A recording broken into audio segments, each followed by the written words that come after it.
देखिए फ्रेंड्स, जो पिछला वीडियो है वो राजस्थान की मृदाओं से संबंधित था और उसमें हमने 4 प्रकार की मिट्टियों की चर्चा कर ली थी। अब जो बाकी बची हुई मिट्टियां हैं उसकी चर्चा इस वीडियो में हम करेंगे। तो देखिए, जो अन्य मिट्टियां जो इम्पोर्टेंट है राजस्थान में, उसमें एक मिट्टी है जिसको लाल लोमी मिट्टी के नाम से जाना जाता है। ये बहुत इम्पोर्टेंट है और अक्सर पूछी जाती है। इसको इंग्लिश में रेड लूम सॉइल कहा जाता है। लाल लोमी मिट्टी, रेड लूम सॉइल। ये 5वें प्रकार की मिट्टी है जो राजस्थान में देखने को मिलती है।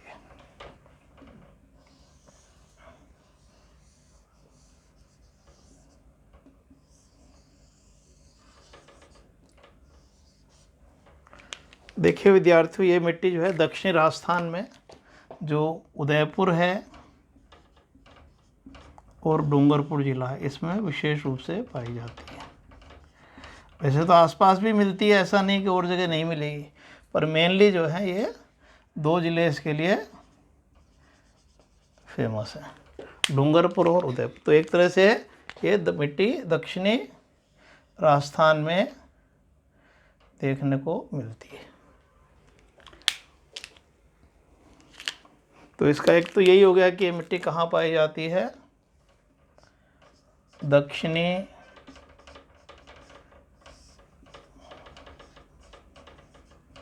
राजस्थान में। दूसरा, इस मिट्टी में लौह अंश की प्रधानता है, क्योंकि जो लाल रंग है वो लौह अंश के कारण ही है। और ये जो लूम है, लूम जो शब्द है, लूम जो लोमी जिससे बनता है लूम, तो इसका अर्थ है ईंट के प्रकार की मिट्टी। जब ईंट को फोड़ देते हैं ना तो ऐसी भुरभुरी हो जाती है, उस टाइप की मिट्टी। तो लूम का शाब्दिक अर्थ है ब्रिक लाइक सॉइल। तो इसको जब फोड़ देंगे तो ऐसा लगेगा जैसे कोई ईंट फोड़ दी गई हो। तो ऐसी भुरभुरी जो लाल रंग की मिट्टी है उसको जो है लाल लोमी मिट्टी कहते हैं, और ये दक्षिण राजस्थान के डूंगरपुर और उदयपुर जिलों में मिलती है। और वैसे थोड़ा बहुत इधर भी मिलती है, पर मेनली जो इसका क्षेत्र है वो उदयपुर डूंगरपुर है। ये जो यहाँ पर अरावली पर्वतीय भाग है और जो यहाँ पर कुछ पठारी क्षेत्र हैं उसमें ये मिट्टी पाई जाती है। और जहाँ जहाँ पर जो है सिंचाई की सुविधा है ना, वैसे तो ये आर्द्रता का क्षेत्र है, वर्षा भी इधर पर्याप्त होती है। तो यहाँ पर जो है देखिए मक्का है ना, उदयपुर चित्तौड़गढ़ क्षेत्र में मक्का इधर बहुत होता है, गेहूँ है ना, और आपके कपास है ना, आदि इन क्षेत्रों में विशेष रूप से उगाया, मक्का विशेष रूप से इसमें उगाया जाता है। तो लाल लोमी मिट्टी दक्षिणी राजस्थान में मिलती है, लौह अंश की प्रधानता है। और ये लोम का मतलब है ब्रिक लाइक सॉइल, ईंट के प्रकार की जैसे मिट्टी। और ये उदयपुर डूंगरपुर, सबसे इम्पोर्टेंट पॉइंट है कि उदयपुर डूंगरपुर जिलों में मिलती है, इसको अच्छे से याद रखिएगा। नेक्स्ट जो है वो है लाल काली मिट्टी। इसमें 2 मिट्टी के गुण पाए जाते हैं, लाल और का, है ना, रेड ब्लैक सॉइल।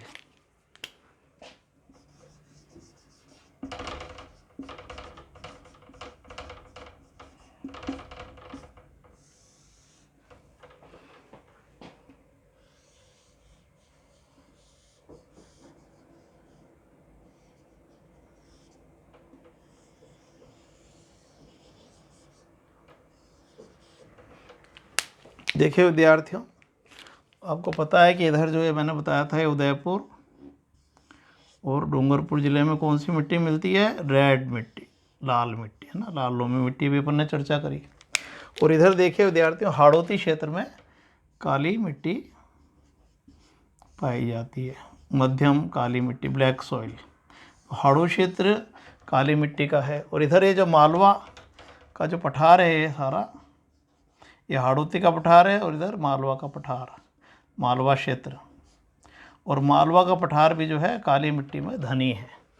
तो देखिए विद्यार्थियों, ये जो है इधर जो है लाल मिट्टी का है ना प्रभाव रहता है, और इधर मालवा का जो पठार का विस्तार है वो काली मिट्टी के रूप में।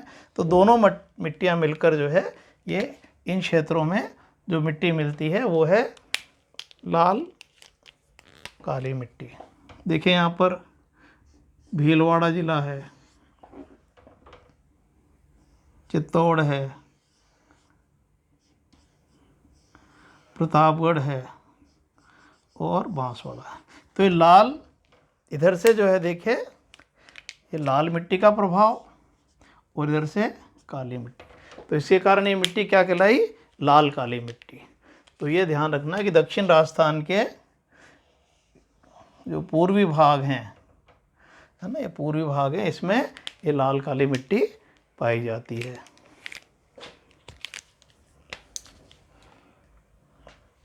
तो लाल और काली मिट्टी के जो मिले जुले गुण हैं वो इसमें मिलते हैं है ना। लाल मिट्टी आपको पता है कपास के लिए बहुत अच्छी होती है, काली मिट्टी कपास के लिए बहुत अच्छी होती है, और लाल मिट्टी जो है वो मक्का के लिए बहुत अच्छी होती है।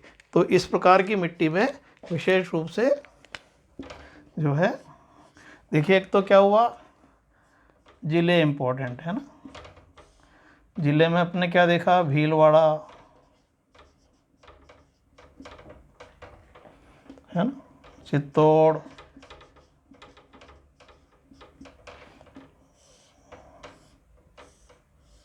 और देखिए इधर प्रतापगढ़ और बांसवाड़ा। वैसे और जगह भी आसपास मिलती है पर ये मेन जिले क्षेत्र हैं इसके। तो इन जिलों में तो ये भी दक्षिण राजस्थान में ही हो गई। तो एक तरह से दक्षिण राजस्थान में दो प्रकार की मिट्टी मिलती है, एक तो लाल लोमी मिट्टी और एक लाल काली मिट्टी, इसको ध्यान रखना है। तो लाल काली मिट्टी में इसमें काली और लाल मिट्टी के सम्मिलित गुण पाए जाते हैं। और ये मिट्टी जो है इसमें देखिए कपास और मक्का, वैसे तो और फसलें भी होती हैं पर ये कपास और मक्का के लिए बहुत अच्छी मानी जाती है, और इसमें कोई विशेष बात नहीं है। तो इसका क्षेत्र इम्पोर्टेंट है। तो दक्षिण राजस्थान में दो प्रकार की मिट्टी मिलती हैं, लाल लोमी मिट्टी और लाल काली मिट्टी। लाल लोमी मिट्टी, लाल काली मिट्टी, ठीक है। और इसमें कोई ऐसी विशेषता नहीं है। देखिए विद्यार्थियों, एक मिट्टी है को हम बोलते हैं भूरी मिट्टी।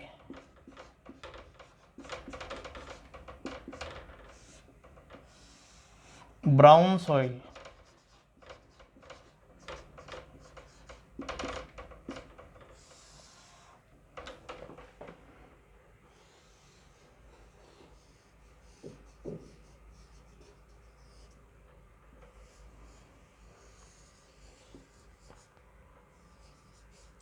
देखिए विद्यार्थियों, ये जो बनास नदी है,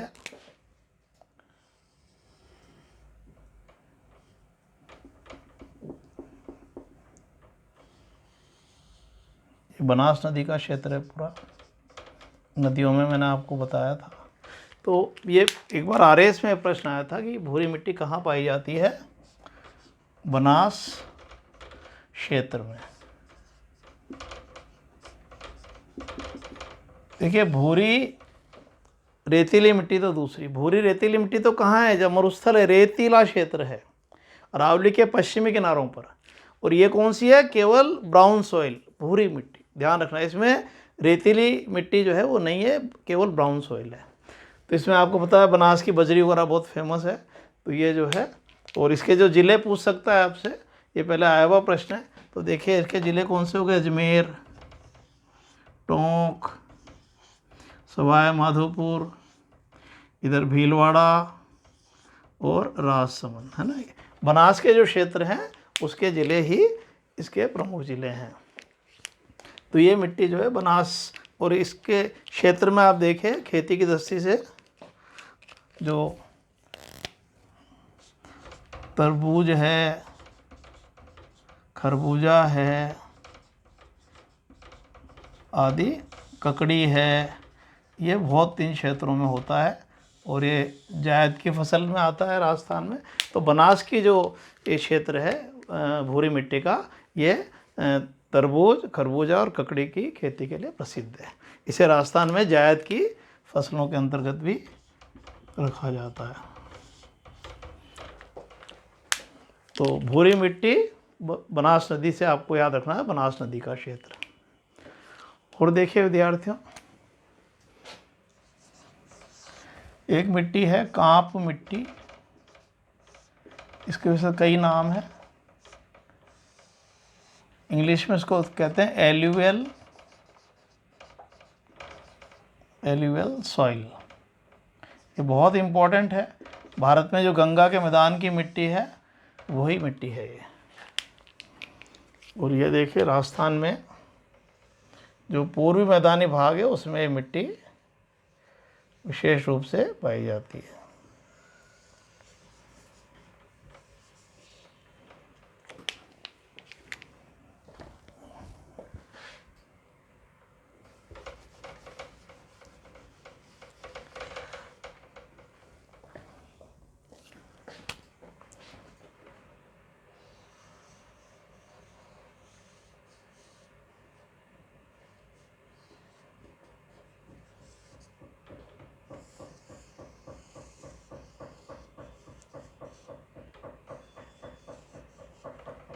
तो देखिए विद्यार्थियों, ये जो पूर्वी राजस्थान का क्षेत्र है लगभग, इसमें मिट्टी मिलती है।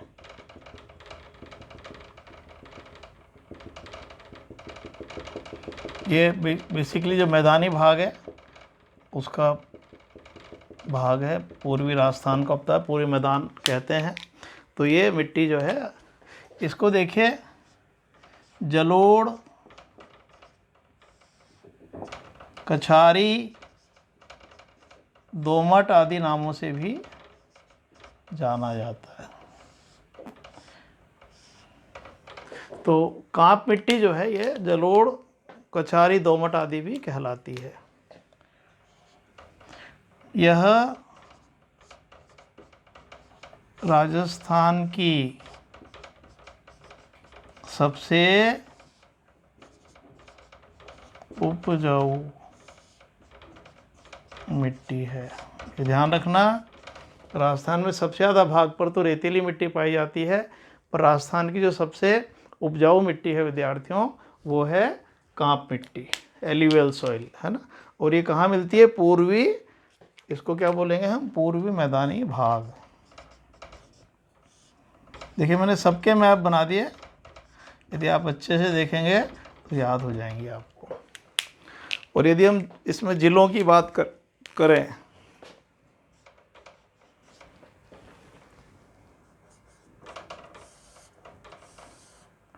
तो देखिए जयपुर है, दौसा है, टोंक है, अलवर है, पूर्वी राजस्थान के ज़िले हैं। भरतपुर है, धौलपुर है, सवाई माधोपुर है। और ऐसा नहीं कि और ज़िलों में भी मिलती है, पर ये मेन ज़िले हैं, है ना। तो ये लगभग इन ज़िलों में है ना। देखिए यहाँ पर ये जयपुर है, आपको पता है। जयपुर के बराबर में दौसा, जयपुर के नीचे टोंक, ये अलवर, भरतपुर, कोने पर धौलपुर और इधर सवाई माधोपुर। तो ये पूर्वी राजस्थान के ज़िले हैं, जयपुर, दौसा, अलवर, भरतपुर, धौलपुर, सवाई माधोपुर, टोंक है। तो ये पूर्वी राजस्थान के मैदानी भाग में ये मिट्टी पाई जाती है।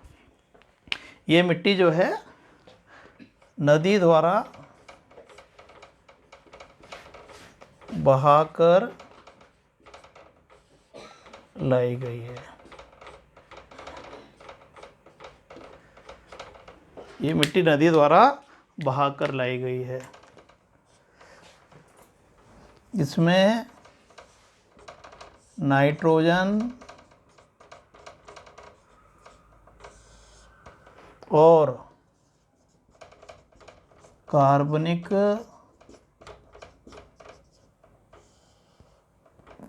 पदार्थों की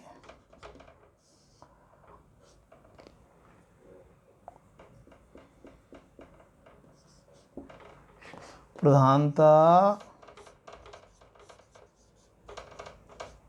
पाई जाती है। और इसमें भी विद्यार्थियों देखिए, पुरानी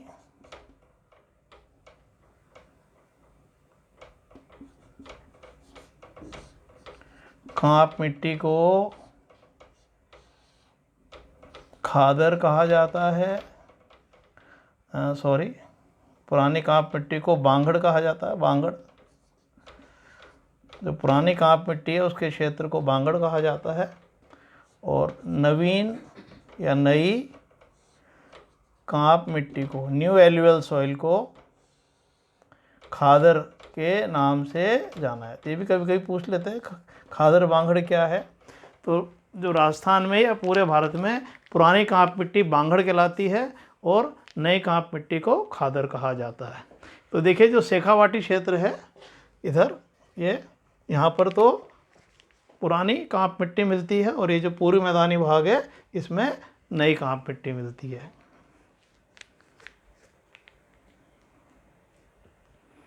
तो विद्यार्थियों, ये राजस्थान की सबसे उपजाऊ मिट्टी है और ये गंगा के मैदान की जैसे मिट्टी है वैसी ही बहुत उपजाऊ है। और कृषि की दृष्टि से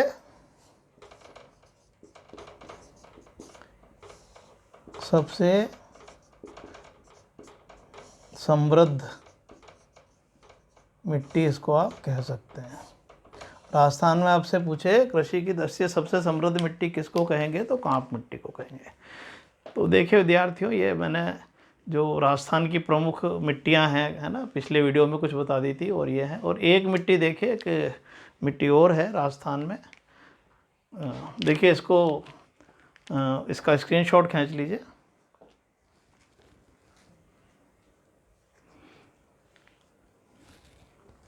एक बार इसको मैं आपको रिवाइज करा देता हूँ और फिर ये एक मैप और बनाऊँगा। तो देखिए विद्यार्थियों, जो लाल लोमी मिट्टी है रेड लोम सॉइल के नाम से जानी जाती है। लोम का शाब्दिक अर्थ है ईंट के प्रकार की मिट्टी। जैसे ईंट की जैसे भुरभुरी मिट्टी है, ये उस प्रकार की मिट्टी है।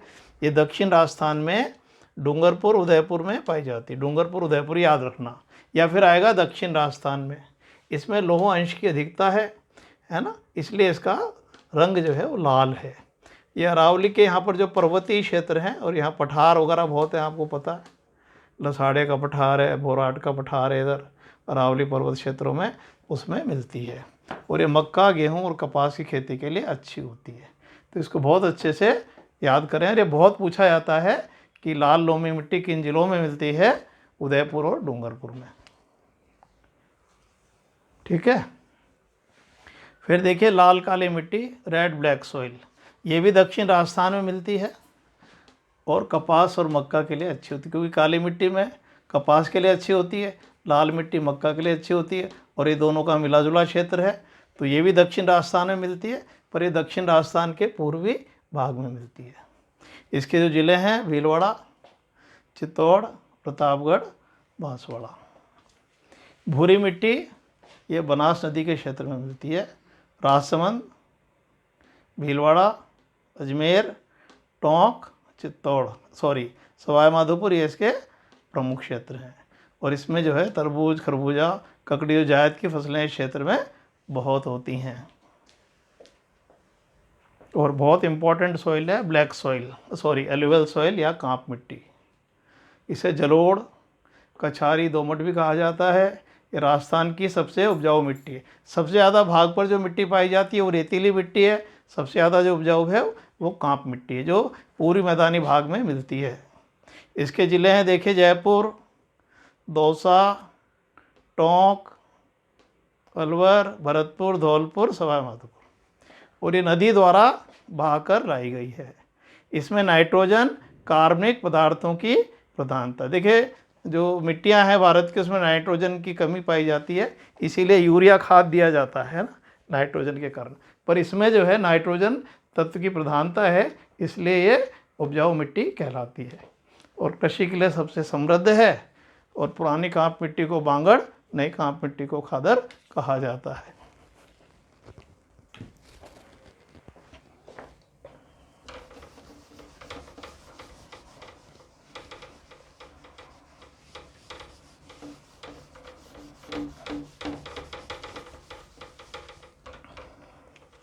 देखिए विद्यार्थियों,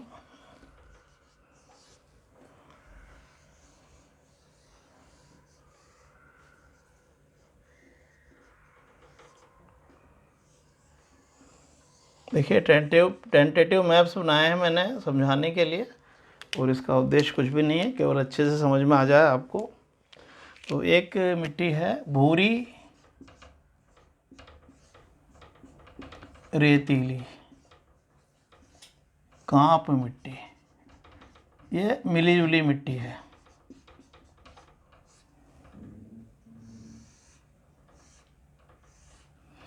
तो देखिए विद्यार्थियों, ये मिट्टी है, इसका क्षेत्र वगैरह अक्सर पूछ लेते हैं, पहले भी आया हुआ है ये गंगानगर के कुछ भागों में, अलवर और भरतपुर जिलों के कुछ भागों में पाई जाती है ना। तो ये 3 जिलों में मिलती है, ध्यान रखना। और ये जो मृदा है, ये व्यावसायिक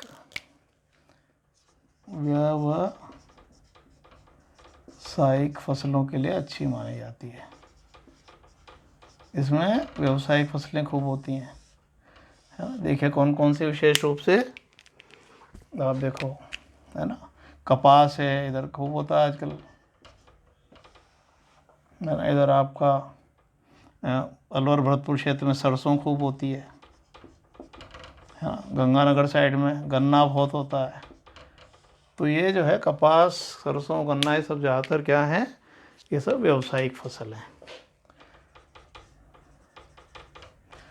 तो ये कई बार पहले भी पूछा गया है कि भूरी रेतीली कांप मिट्टी कहाँ पाई जाती है, तो गंगानगर के क्षेत्र में, अलवर और भरतपुर के क्षेत्र में मिलती है। तो देखिए विद्यार्थियों, ये टाइप ऑफ सॉइल को लेके मैंने सारा आपको अच्छे से बता दिया, और ये मेरे अनुभव के ऊपर आधारित है, और पिछले सालों में भी इसमें काफ़ी प्रश्न पूछे गए हैं। देखिए जो मृदा अपर्दन को लेके छोटी सी बात है, कोई बहुत ज़्यादा नहीं।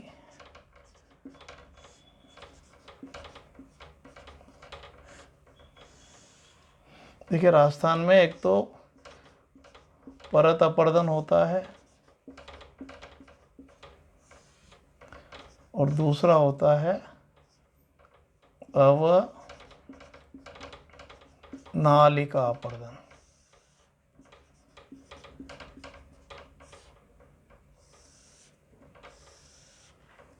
है ना।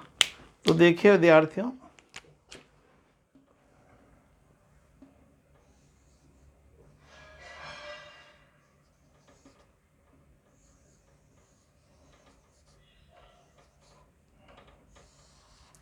देखिए पश्चिमी राजस्थान में पवन अपर्दन की प्रधानता है,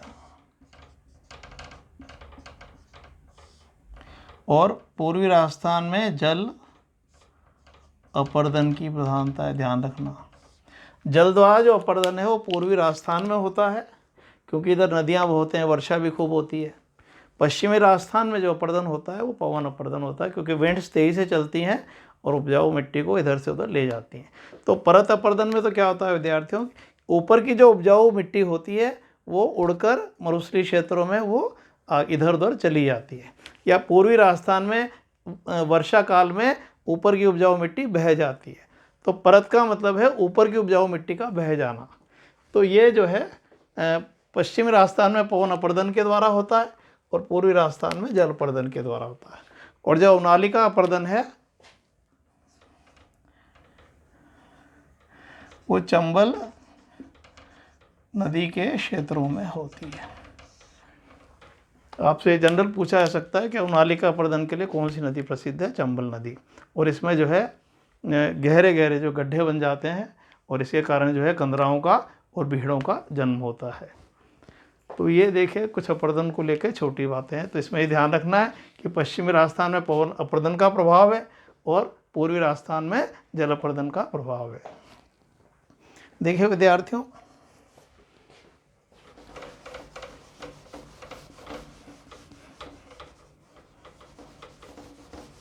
देखिए बहुत सारी बातें होती हैं बताने को और बहुत बड़ा टॉपिक है मृदा भी। और आप कोई अच्छी बुक भी पढ़ें इसके लिए। राजस्थान का भूगोल डॉक्टर एच.एस. शर्मा साहब की एक बड़ी प्रमाणिक पुस्तक है, उसको ज़रूर देखें। देखिए विद्यार्थियों, एक जो USDA है,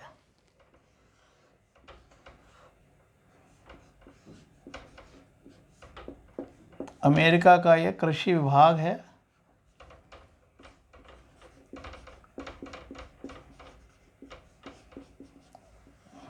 तो है ना, इसको US डिपार्टमेंट ऑफ एग्रीकल्चर कहते हैं अमेरिका के।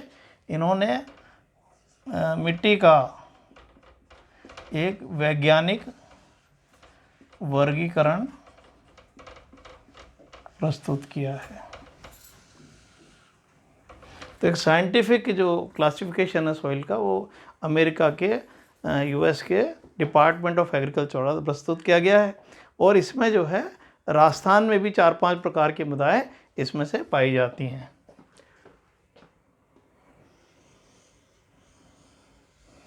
इसमें केवल वो पूछेंगे कि कहाँ मिलती हैं, इसमें कोई विशेषताएं नहीं है, पर ये कहाँ मिलती है ये बहुत इम्पोर्टेंट है। और ये कई बार आ चुका है और सबसे ज़्यादा आता है आजकल। तो इसको मैं मैप के द्वारा समझा रहा हूँ। देखिए पश्चिमी राजस्थान आपको पता है मरुस्थलीय क्षेत्र है और इसमें जो है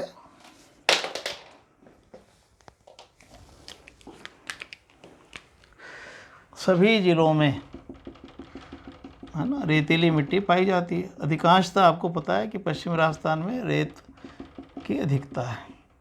तो ऐसे ही पश्चिमी राजस्थान की जो रेतीली मिट्टी है उसको जो है एक नाम दिया गया है, उसको बोलते हैं एंटी सॉल। तो आपसे पूछे एंटी सॉल मिट्टी कहाँ मिलती है, तो पश्चिमी राजस्थान में है ना। एक तो ये इसमें याद रखना है,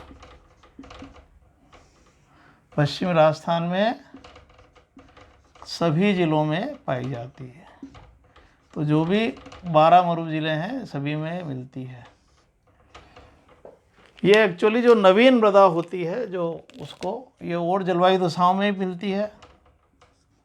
नवीन मृदा को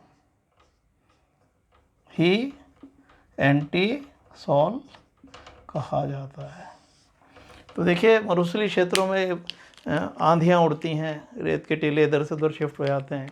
तो ये नवीन मृदा है, इसमें कोई परिच्छेदिका नहीं पाई जाती मिट्टी की, है ना। ये आज इधर है कल उधर चली गई। तो इस तरह से नवीन मृदा क्षेत्र को जो है वैज्ञानिकों ने एक नाम दिया है जिसका नाम है एंटी सॉल। तो आपसे पूछा जाए एंटी सॉल मिट्टी कहाँ मिलेगी, तो पश्चिमी राजस्थान में, है ना, या फिर उत्तर पश्चिम भी कह देते हैं क्योंकि उत्तर पश्चिम दोनों है। उत्तर पश्चिम आएगा या पश्चिम आएगा, ठीक है। तो एक तो ये याद कर लीजिएगा एंटी सॉल। देखिए इसी के कुछ भागों में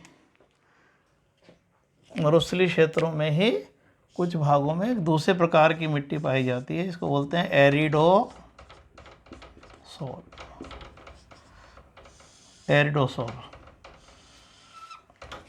एरिड का मतलब है शुष्क।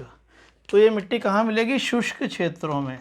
तो इसको हम बोलेंगे शुष्क मृदा। और ये इसका भी क्षेत्र क्या आएगा, पश्चिमी राजस्थान, क्योंकि शुष्क जलवायु किधर है, पश्चिमी राजस्थान में, या उत्तर पश्चिम राजस्थान है, दोनों में से कुछ भी ऑप्शन आ जाएगा। ये भी बहुत आती है ना। या मरुस्थलीय क्षेत्रों में। और क्या ऑप्शन हो सकता है कि एरिडोसॉल कहाँ मिलेगी, मरुस्थलीय भागों में, या जहाँ मरूदभिद वनस्पति है, यहाँ की मिट्टी कैसे वनस्पति कैसी है? मरुद भेद, है ना, जीरोफाइट प्रकार की। कैक्टस वगैरह यहाँ पर नागफनी वगैरह मिलते हैं। तो मरुद भेद मरुस्थलीय भागों की मिट्टी को एरिडोसॉल कहते हैं और इसका जो संबंध है वो एरिडिटी से है। तो देखिए वैसे तो इसमें पश्चिमी राजस्थान समस्त क्षेत्रों में आएगा और इधर आपको पता है जैसलमेर वगैरह में जो है एरिडिटी ज़्यादा है, परंतु यहाँ इंदिरा गांधी नहर आने से जो है अब काफ़ी खेती होने लग गई है। और आप देखिए गंगानगर में आपको 30-40 क्रॉप्स तक होती हैं, सारे फल होते हैं। और आज देखिए इंदिरा गांधी नहर के कारण इन समस्त क्षेत्रों में जो नमी है पहले की अपेक्षा बढ़ गई है, पर जो ये पूर्वी क्षेत्र है इसमें अपेक्षाकृत कम है। तो ये जो मिट्टी है जो ये इधर के ज़िले हैं, देखिए चूरू, इसमें शुष्कता अभी इन ज़िलों की अपेक्षा ज़्यादा है। झुंझुनू, सीकर, नागौर, जोधपुर, है ना, इधर पाली और जालोर, है ना। तो आप देखो इन क्षेत्रों में शुष्कता ज़्यादा है, तो इसलिए जो है ध्यान रखना, यदि कोई पर्टिकुलर ज़िला है तो ये पूर्वी मरुस्थलीय क्षेत्र के पूर्वी भाग आएगा, क्योंकि इधर जो है इंदिरा गांधी नहर के कारण जो है अभी नमी बढ़ गई है। वैसे तो आएगा समस्त रूप से पश्चिमी मरुस्थलीय क्षेत्र। तो एंटीसॉल और एरिडोसॉल का संबंध जो है रेतीले मरुस्थलीय मिट्टी से है। हाड़ौती में देखिए, आपको पता है हाड़ौती में काली मिट्टी पाई जाती है। तो हाड़ौती की जो काली मिट्टी है, मैंने उस काली मिट्टी में भी बता दिया। हाड़ौती की काली मिट्टी में वर्टीसॉल,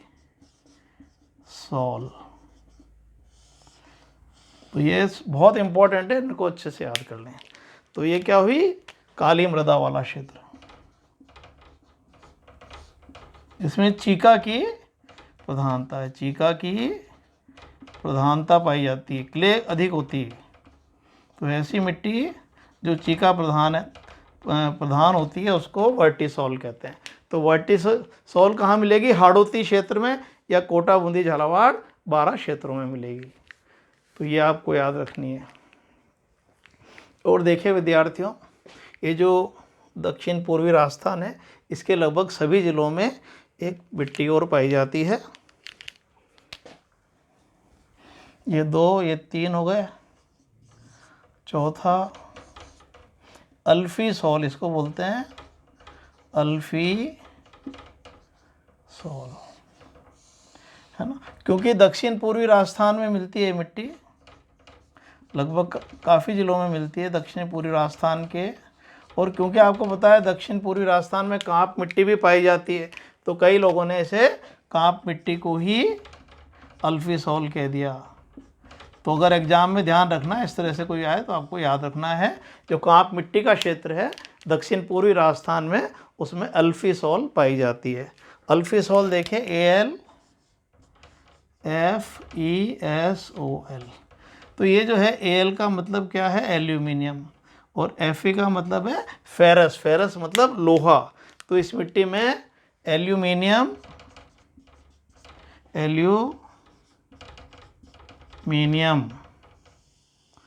और Fe का मतलब लोहा, लोह अंश की प्रधानता है। तो ये ध्यान रखना है कि जो अल्फीसॉल है नाम ही ऐसा है, एल्यूमिनियम और फेरस। तो अल्फीसॉल मतलब ये आपको ध्यान रखना है दक्षिण पूर्वी राजस्थान या फिर कांप मिट्टी का क्षेत्र, और ये एल्यूमिनियम लोह अंश की अधिकता है। तो ये आपको 4 मिट्टियाँ हो गई। और एक मिट्टी और है विद्यार्थियों, जो है उसका नाम है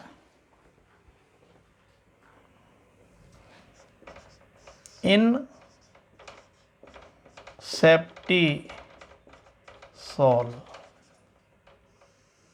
इनसेप्टिसॉल। ये मिट्टी देखिए विद्यार्थियों, अर्धशुष्क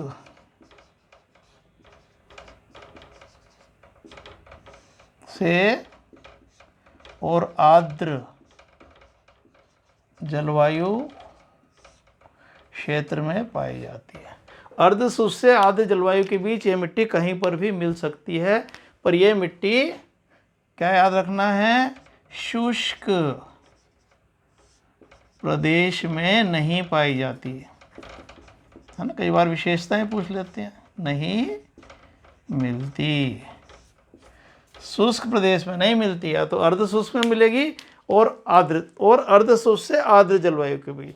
तो राजस्थान में देखिए आपको, यदि हम दक्षिण राजस्थान की बात करें तो ये जो इधर है सिरोही है ना, सिरोही के ऊपर पाली है, इधर उदयपुर है,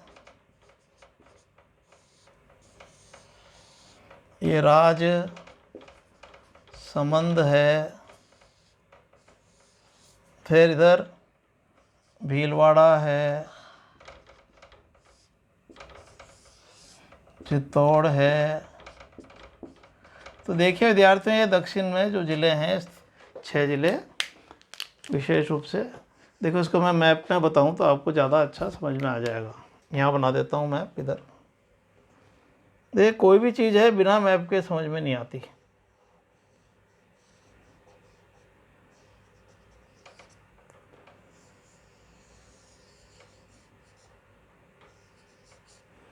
तो देखिए विद्यार्थियों, ये सिरोही हो गया, यहाँ पर सिरोही के ऊपर पाली हो गया। तो ये वो क्षेत्र है जो अर्धशुष्क जलवायु का क्षेत्र है, क्योंकि इसमें क्या महत्वपूर्ण है कि अर्धशुष्क से आर्द्र।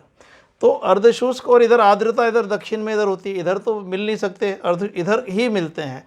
तो इधर के जो 4 ज़िले हैं ये आर्द्र हैं। कौन कौन से, राजसमंद, उदयपुर, भीलवाड़ा और चित्तौड़, है ना। तो देखिए मैंने आपको बिल्कुल क्लियर कट मैप भी बना दिया ताकि आपको दिक्कत नहीं आए। तो देखिए विद्यार्थियों, बात है अर्धशुष्क से आर्द्र। तो यहाँ पर आर्द्रता भी है और अर्धशुष्क भी मिल रहे हैं, शुष्क तो मिलेगा नहीं, यहाँ पर अर्धशुष्क नहीं मिलेगा। तो ये 2 ज़िले तो इधर अर्धशुष्क हैं। सिरोही में आर्द्रता होती है, खूब वर्षा होती है, आपको पता ही है, ये आर्द्र का है। पर सिरोही का कुछ भाग भी जो है शुष्क माना जाता है या अर्धशुष्क माना जाता है। और 4 ये दक्षिण राजस्थान के ज़िले, उदयपुर, चित्तौड़, राजसमंद और भीलवाड़ा, और 2 पश्चिम के ज़िले सिरोही और। तो ये वो क्षेत्र हैं जहाँ पर अर्धशुष्क और आर्द्र जलवायु दोनों ही पाई जाती हैं। तो इसको अच्छे से ध्यान रखें। इंसेप्टिसोल, तो देखिए वर्टिसोल हाड़ौती में काली मिट्टी को कहते हैं। उत्तर पश्चिम राजस्थान में एंटीसोल सभी जिलों में मिलती है, नवीन मृदा है और बलुई मृदा को ही बोलते हैं। और एरिडोसोल जो इनके शुष्क प्रदेशों में पाई जाती है। तो इन क्षेत्रों में शुष्कता पश्चिमी राजस्थान की अपेक्षा ज़्यादा है। चूरू, झुंझुनू, सीकर, नागौर, जोधपुर, पाली और जालोर। और दक्षिण पूर्वी राजस्थान में बिखरे हुए रूप से अल्फीसोल, इसमें एल्यूमिनियम फॉस्फोरस तत्व की अधिकता है, पर क्योंकि इस क्षेत्र में कांप मिट्टी भी पाई जाती है इसलिए ये भी ऑप्शन में आ सकता है। इसका स्क्रीनशॉट खींच लीजिए।